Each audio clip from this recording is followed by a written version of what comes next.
端午，家人相见一连绵。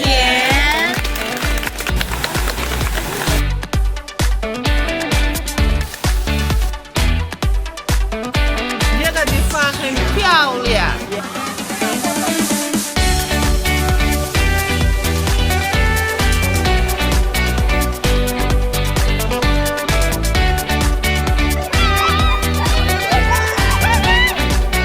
Today it was a very interesting day. Like we learned so much things about Chinese old culture.